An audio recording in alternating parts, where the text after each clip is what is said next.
Hello दोस्तों। आप लोग कैसे हैं? आशा करता हूं कि आप सब स्वस्थ होंगे और मस्त होंगे। दोस्तों, आज हम इस वीडियो में रामायण सीरियल कुंभकर्ण किरदार निभाने वाले अभिनेता की बात करेंगे।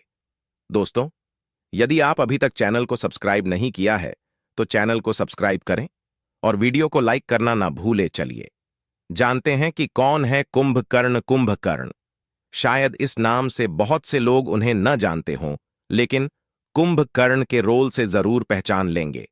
नलिन दवे ने ही रामानंद सागर की रामायण में कुंभकर्ण का किरदार निभाया था। नलिन दवे ने थिएटर की दुनिया से अपने करियर की शुरुआत की थी। बहुत सी गुजराती फिल्मों में भी काम किया।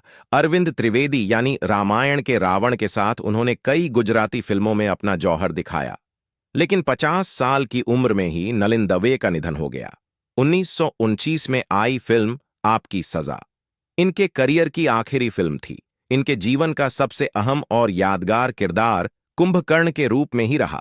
कहा जाता है कि कुंभकर्ण जितना बलशाली था, योद्धा भी वह उतना ही पराक्रमी था। कुंभकर्ण के व्यक्तित्व का एक पहलू तो ये है कि ब्रह्मा जी के वरदान के कारण वह 6 महीने तक नींद लेता था। वहीं वह बहुत बुद्धिमान भी था। वैसे तो रावण भी बहुत बड़ा ज्ञानी, ज्योतिष का झांता और चिकित्सा विज्ञान का जानकार था, लेकिन कुंभकर्ण भी कम नहीं था। उसका व्यक्तित्व भी बहुत रोचक था। कहा जाता है कि कुंभकर्ण भी रावण की तरह विज्ञान का झांता था। वह अपने शोध कार्यों के लिए गुप्त स्थान पर रहता था।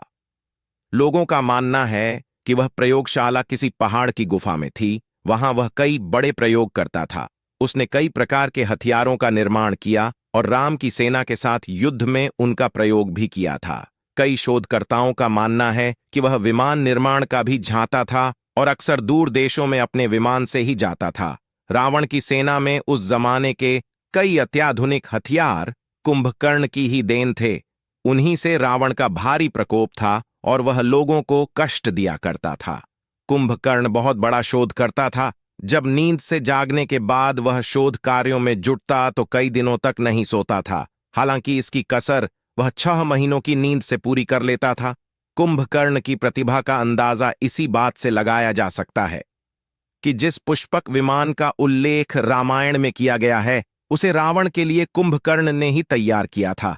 लेकिन कुंभकर्ण से हमें एक शिक्षा भी लेनी चाहिए। तमाम बौद्धिक क्षमताओं और वैज्ञानिक शोध से विभिन्न आविष्कार करने के बावजूद कुंभकर्ण रावण के साथ नष्ट हो गया।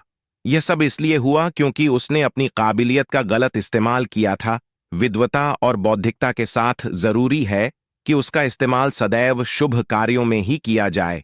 जो व्यक्ति अपनी प्रतिभा का दुरुपयोग जब रामायण के किरदारों का चयन हो रहा था तो अरविंद त्रिवेदी जी ने रामायण में काम करने की इच्छा जताई। फिर अरविंद जी को रामानंद जी ने ऑडिशन के लिए बुलाया। जब अरविंद जी ऑडिशन के लिए पहुंचे तब रावण के किरदार के लिए ऑडिशन चल रहे थे। लगभग 300 लोगों का ऑडिशन चल रहा था। 300 लोगों का ऑडिशन खत्म होने पर रामानंद जी अरविंद त्रिवेदी जी से मिले तो रामानंद जी ने उन्हें एक स्क्रिप्ट पढ़ने को दी। सुनकर रामानंद जी ने एक प्रतिक्रिया दी। अरविंद जी, बहुत अच्छा, मुझे मेरा रावण मिल गया। चकित होकर अरविंद जी ने पूछा कि मैंने कोई डायलॉग भी नहीं बोला, फिर भी मेरा चयन कैसे हुआ? खैर, रामानंद जी को पहले से ही पता था कि उनका जबरदस्त किरदार कौन निभाएगा। अरविंद जी ने रावण का किरदार निभाया कि रावण को धरती पर फिर से ले आए और रावण के किरदार को सफलता के बुलंदी तक पहुंचा दिया। अरविंद त्रिवेदी जी ने स्टारडम की शूटिंग की। उन्होंने रामानंद सागर की विक्रम और बेटा 1935 में से छोटे पर्दे पर शुरुआत की। फिर उन्हें सागर की टीवी श्रृंखला रामायण 1966 में भगवान राम के रूप में लिया गया, जिसके लिए उन्होंने 1988 में एक लीडिंग रोल श्रेणी में सर्वश्रेष्ठ अभिनेता में अपट्रॉन अवार्ड जीता। उन्होंने सागर के लवकुश में राम के रूप में अपनी भूमिका दोहराई। राम के रूप में उनकी भूमिका ने उन्हें बहुत अच्छा प्रदर्शन दिया और उन्हें टीवी श्रृंखला विश्वामित्र या बुद्ध में, टीवी श्रृंखला बुद्ध में हरिश्चंद्र जैसी अन्य भूमिकाओं में कास्ट किया। उन्होंने युगो साको की इंडो जापानी animation film Ramayana the legend of prince Rama 1992 में राम के रूप में अपनी आवाज दी। उन्होंने वी मधुसूदन राव की लव कुश 1997 में लक्ष्मण की भूमिका भी